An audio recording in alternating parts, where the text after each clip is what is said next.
One of the things in the work that we're doing with the MTSS approach is talk about forming a district team. The mantra is the district standardizes the process and the buildings customize implementation. Can you talk about some of the benefits of having a district level team? I think it's critical to have a district team so that you're all headed in the same direction, so that you're building a system that works for everyone in the district, teachers, principals, if you have coaches, instructional coaches, that everybody's headed in the same direction. You have the same goals. In Okemos, we're interesting in that we meet a lot. We're a very collaborative district. That's part of the culture there.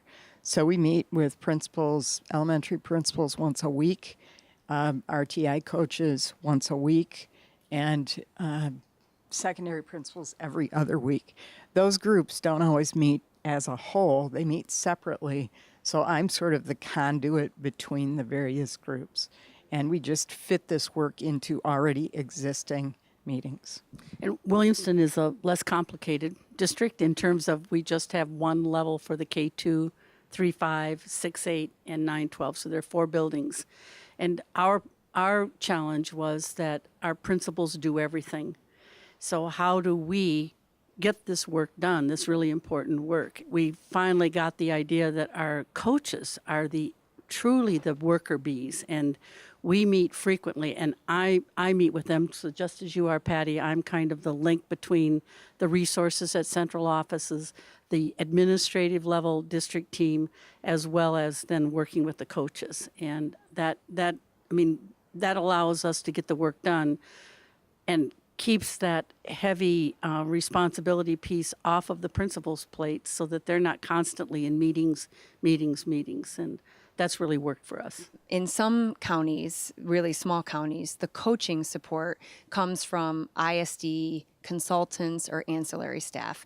But you guys actually identified internal, we typically call them go-to people that are kind of groomed from within to assume the coaching role. Can you talk a little bit about the roles of those people? Ours is very different for each building. Actually, long before the MTSS came in, we had decided on the teacher leader model, and we were to try to do something about our reading scores. So we'd identified a literacy coach for the K-5 building. And then as the K-5 building really became K-2, 3-5, just through the work process, we started looking at this teacher leader model and decided that it was a really worthwhile investment.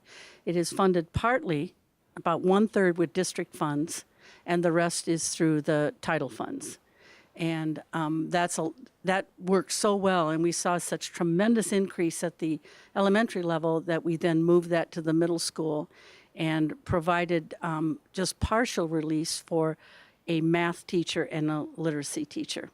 And now at the high school, we're just beginning to say, okay, where do we start and how do we do this? And we've provided release time again. So we've used that teacher leader model. I would say, too, that the instructional coaches are just a critical piece of making an MTSS system work.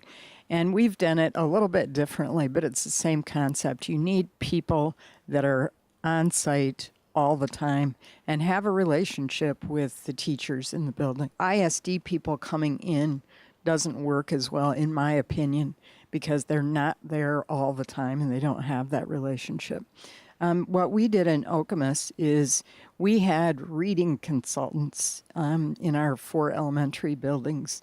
And after we initially got into MTSS and saw the value of instructional coaches and had some external funds to do that, when those funds went away, we had to figure out a way to sustain this because we knew if we didn't have coaches, we would stop, progress.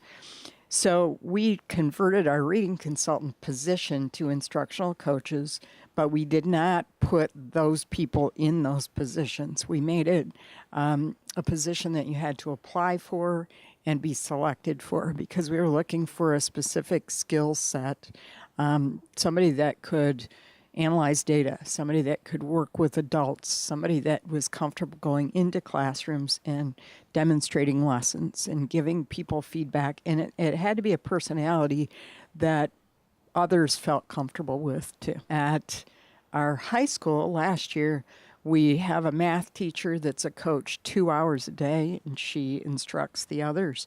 And we have a social studies teacher who also taught in English, and she's got 2 hours of coaching a day too. And so what they do is they go into specific classrooms and kind of co-teach. It's sort of a co-teaching model.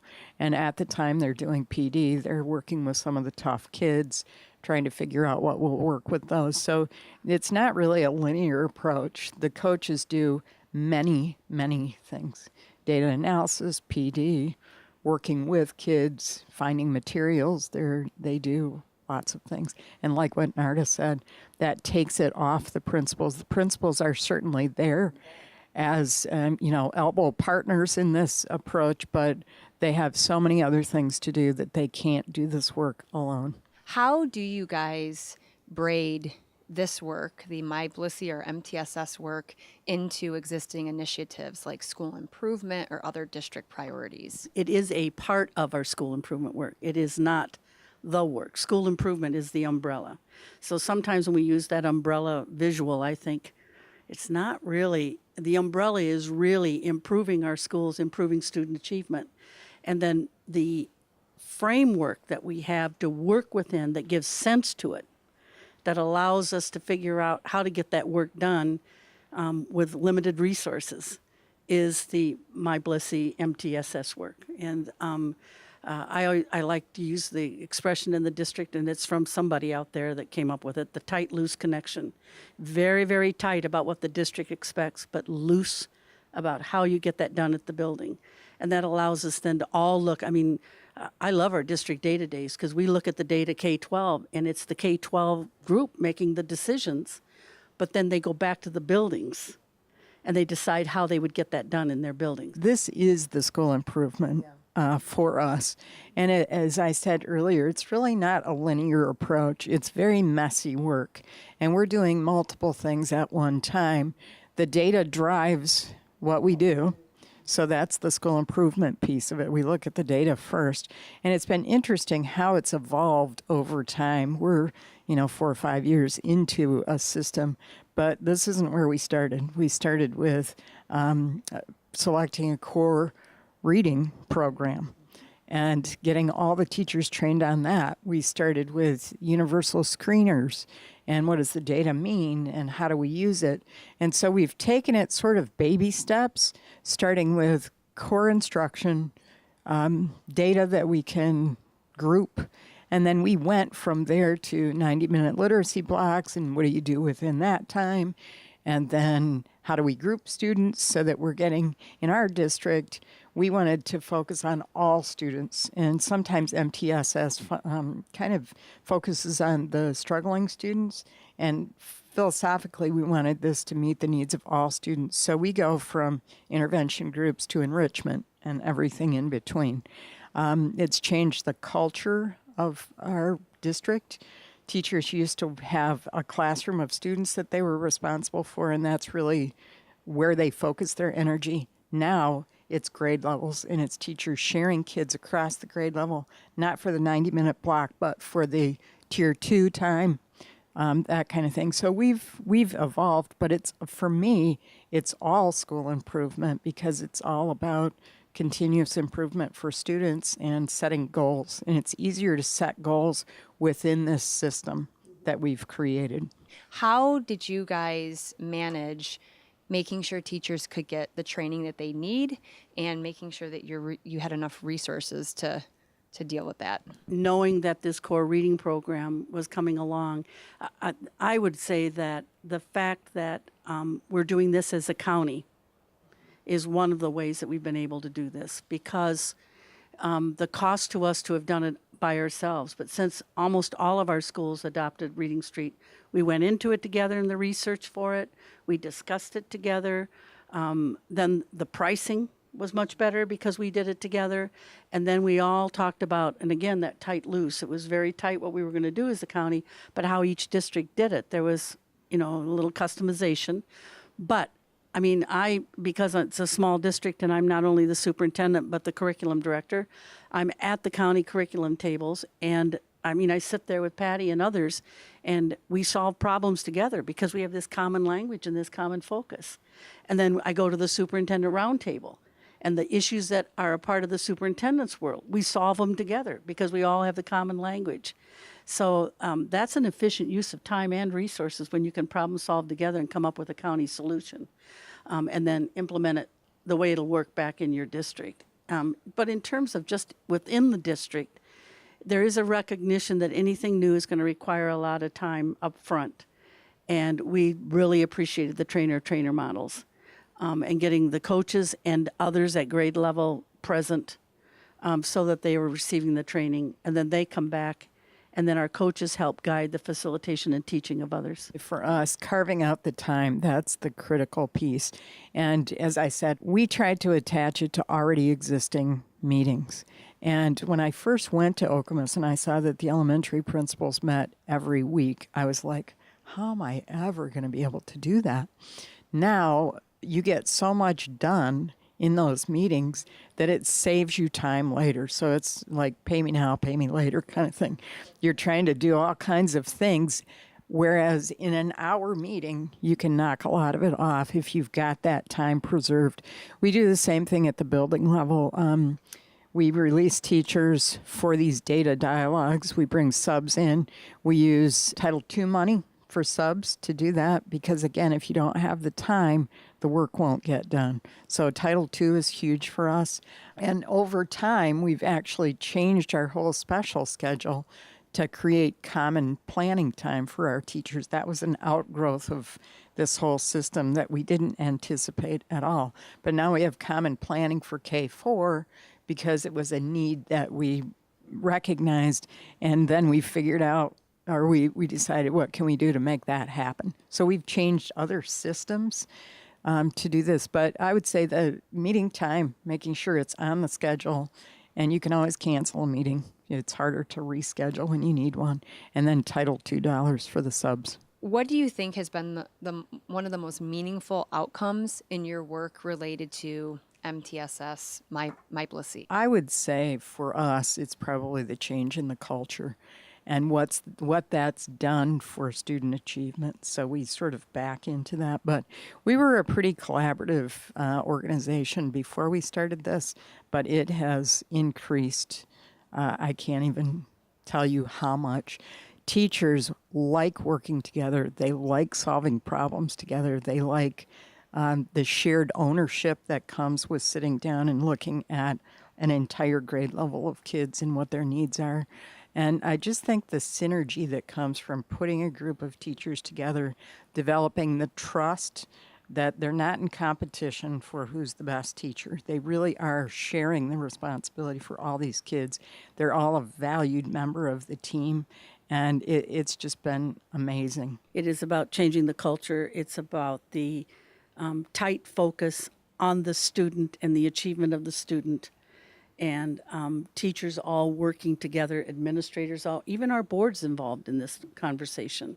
So it's become something that gives us all a common focus, and it is about building trust. And our teachers they know they're there. They're the unit of change, and they're really involved in leading the changes that are made, and that's powerful. We've always had two systems, general ed and special ed, and I've been in this business a very, very long time. That's always been in existence, and I'm a former special educator. And what we've done is we've decreased the number of students that go into special education by doing this early intervention, strong focus on, not allowing the gap to form with students. But we have not decreased our special education staffing. We've kept that at a consistent level. And so we have special educators that are now working with general ed students. The lines have become blurred. So it's wherever the intervention is that the student needs, that's where they go, whether it's in special ed or general ed. Our board, as Narda mentioned, our board is so on board with us with this that when it comes to allocating resources, they would allocate district resources to keep this system in place because it's made such a huge difference. In the scorecard, you know, you talk about school improvement, the scorecard, accountability scorecard that we all have, we had red cells in reading. We no longer have red cells in reading, even with our students with disabilities. And it's the system that we've built, the collaboration, shared ownership for kids that's made the huge difference for us. We spent, 2 or 3 years with Failure's Not an Option, and everybody agreed. We don't want to see one of our kids fail, but the how was hard to get to. And this came, the whole RTI and then MTSS, whatever, all of that conversation started. It was, aha, there's the how. Because that's that fundamental, I mean, here we are all saying this, we really believe this.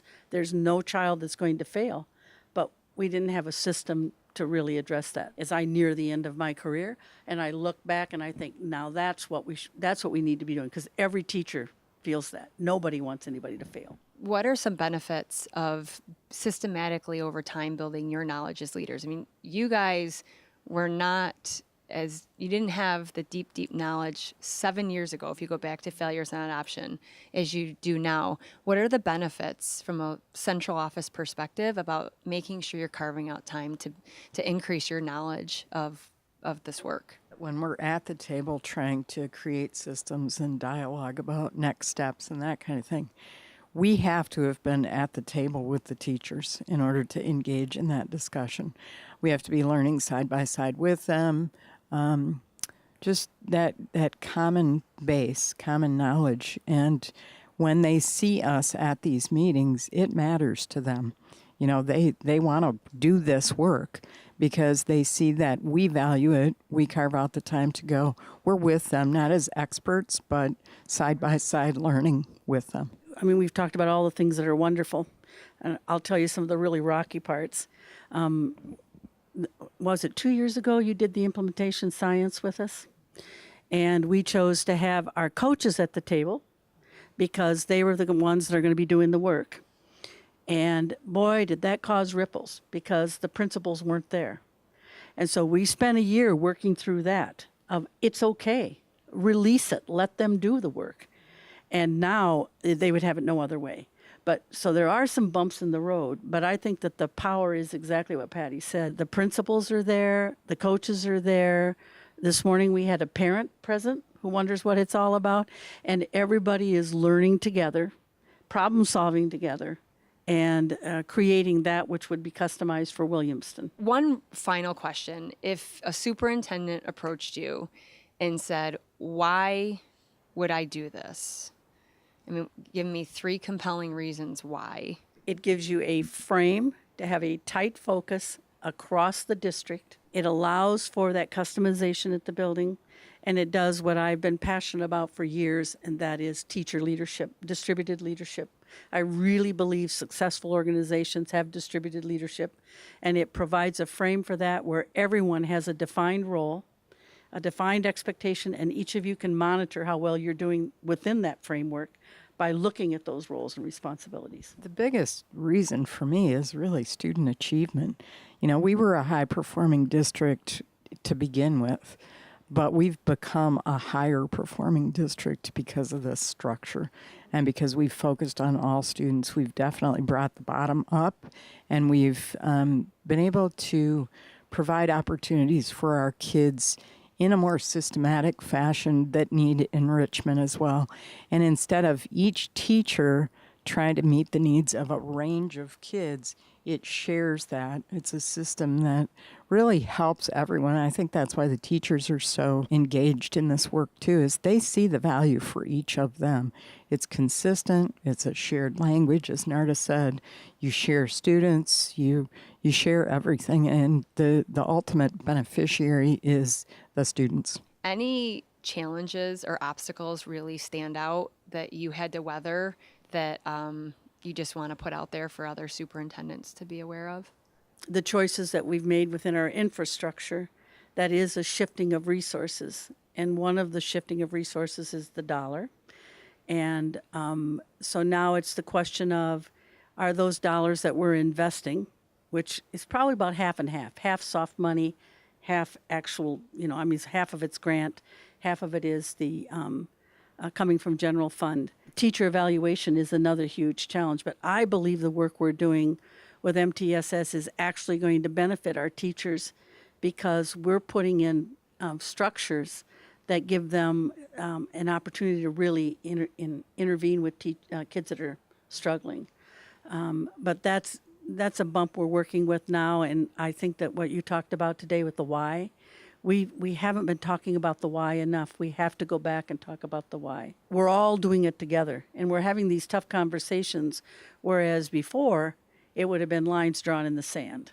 And so I really see a difference, that it's even in our struggles, it's much more a collaborative problem-solving approach. There probably have been many challenges, but I don't remember them because we've worked through them. One of my early worries was the instructional coach position, and would people value that, and would they want to retain that position? And that's why we picked the very best people for the job.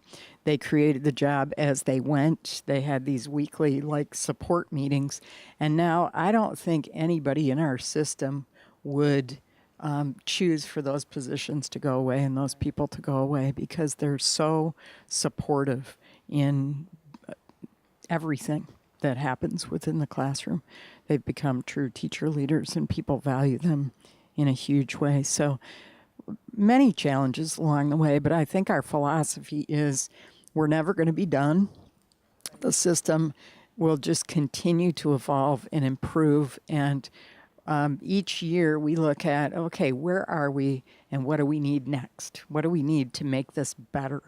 And then we problem solve it together. I've seen this happen many times where a system or a program or an initiative is all about one person, and then when that one person goes away, it goes away.